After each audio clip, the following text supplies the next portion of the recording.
Wonder by R.J. Palacio. High school.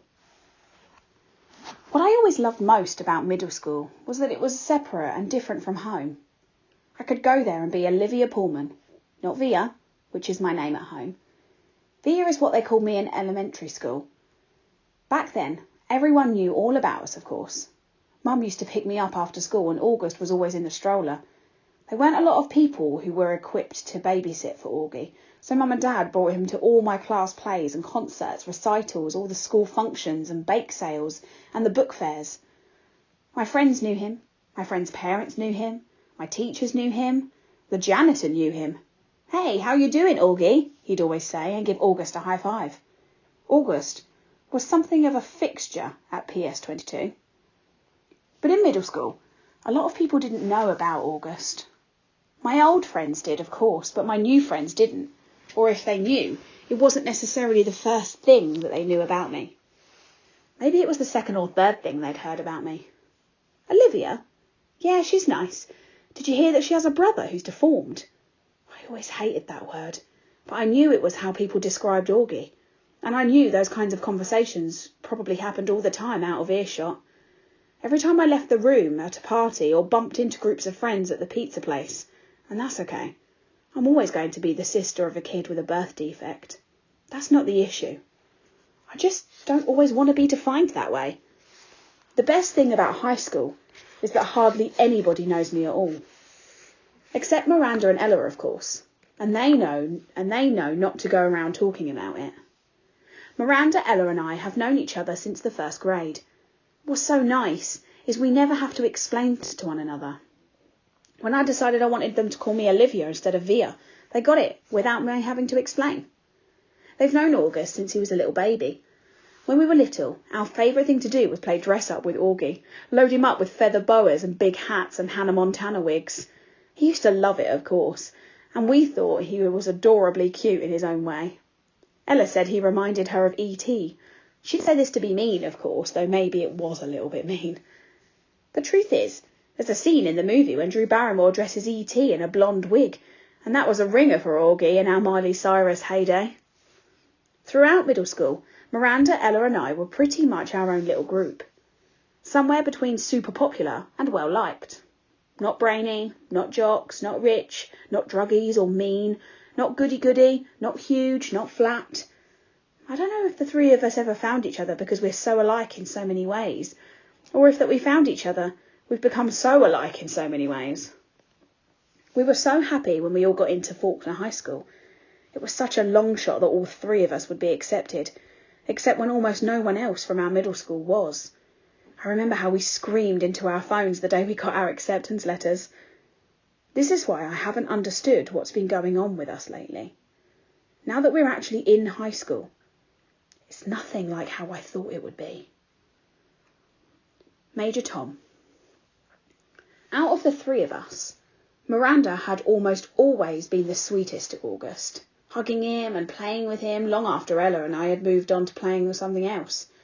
Even as we got older, Miranda always made sure to try and include August in our conversations, ask him how he was doing, talk to him about Avatar or Star Wars or Bone or something she knew he liked. It was Miranda who had given Augie the astronaut helmet he wore practically every day for the year when he was 5 or 6. She would call him Major Tom, and they would sing Space Oddity by David Bowie together. It was their little thing. They knew all the words and would blast it on the iPod and sing the song out loud.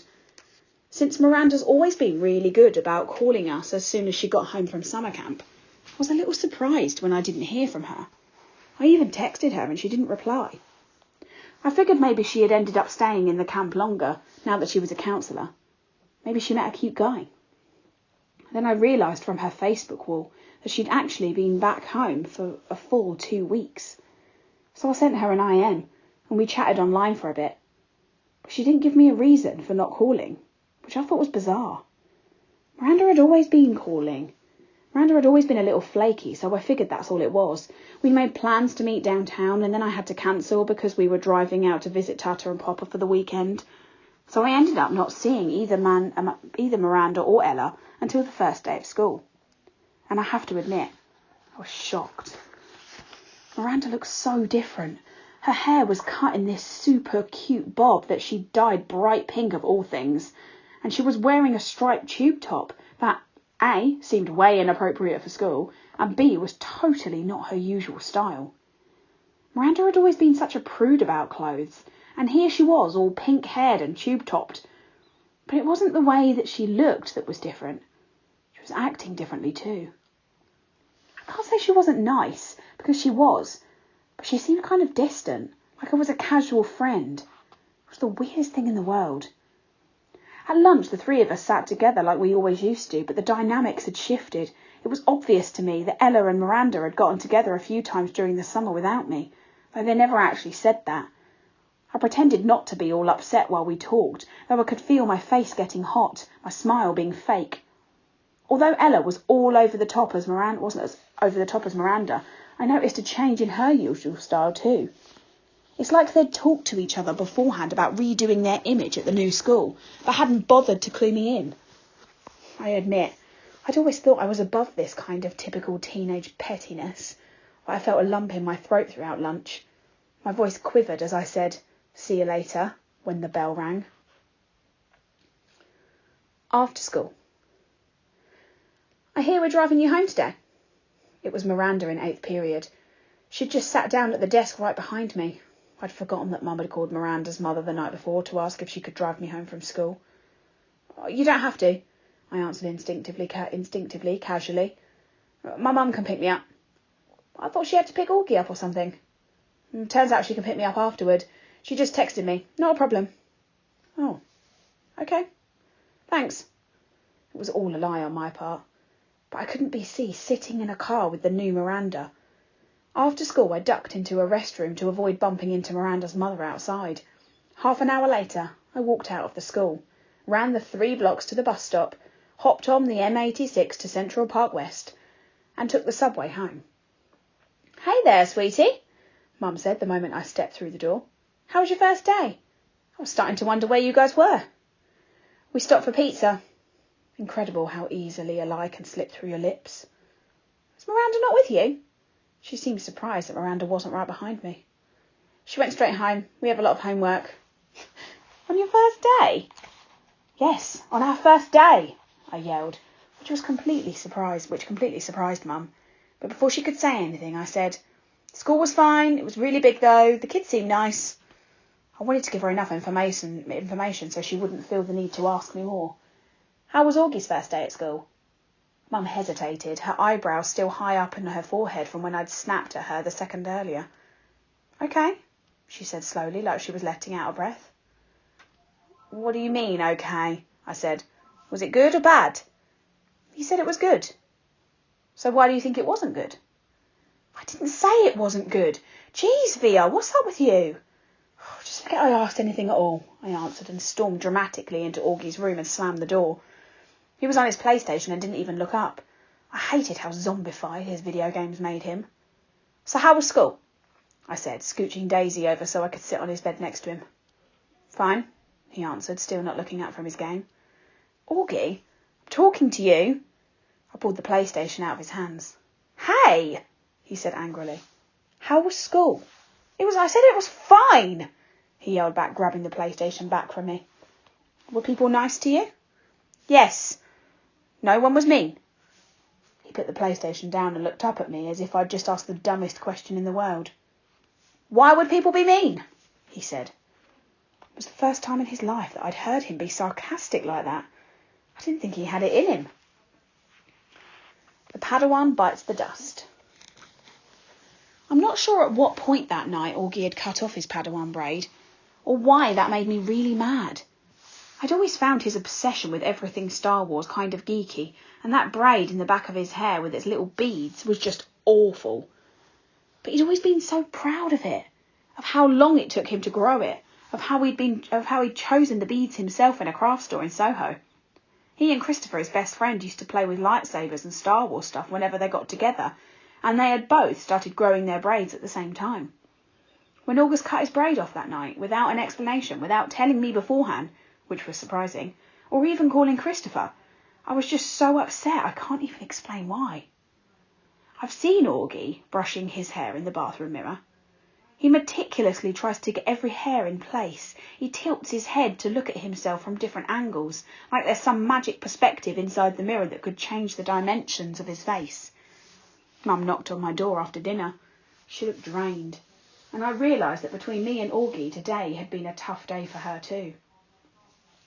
So, you want to tell me what's up?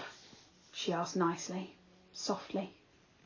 Not now, okay? I answered. I was reading.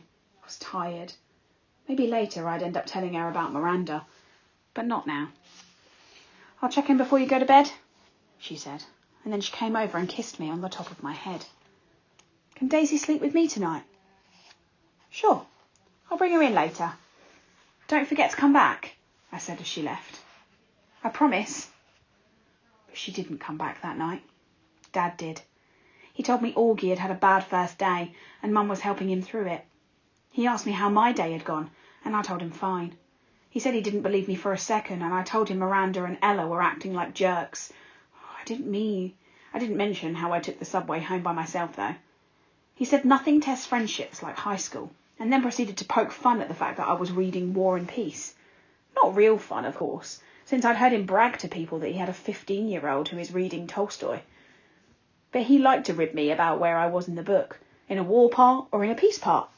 And if there was anything in there about Napoleon's days as a hip-hop dancer, it was silly stuff, and Dad always managed to make everyone laugh. And sometimes that's all you need to feel better. Don't be mad at Mum, he said, bent down to give me a goodnight kiss. You know how much she worries about Augie.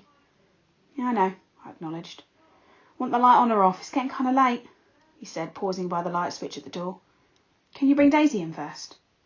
2 seconds later he came back with Daisy dangling in his arms, and he laid her down next to me on the bed. Good night, sweetheart, he said, kissing me on the forehead. He kissed Daisy on her forehead too. Good night, girlie. Sweet dreams. An apparition at the door. Once I got up in the middle of the night because I was thirsty, and I saw Mum standing outside Augie's room. Her hand was on the doorknob, her forehead leaning on the door, which was ajar. She wasn't going into his room or stepping out, just standing right outside the door as if she was listening to the sound of his breathing as he slept. The hallway lights were out. The only thing illuminating her was the blue nightlight in August's bedroom. She looked ghost-like standing there. Or maybe I should say angelic. I tried to walk back into my room without disturbing her, but she heard me and walked over to me. Is Augie okay? I asked. I knew that sometimes he would wake up choking on his own saliva if he accidentally turned over on his back. Oh, he's fine, she said, wrapping her arms around me. She walked me back into my room, pulled the covers over me and kissed me good night. She never explained what she was doing outside his door, and I never asked. I wonder how many nights she stood outside his door. And I wonder if she's ever stood outside my door like that.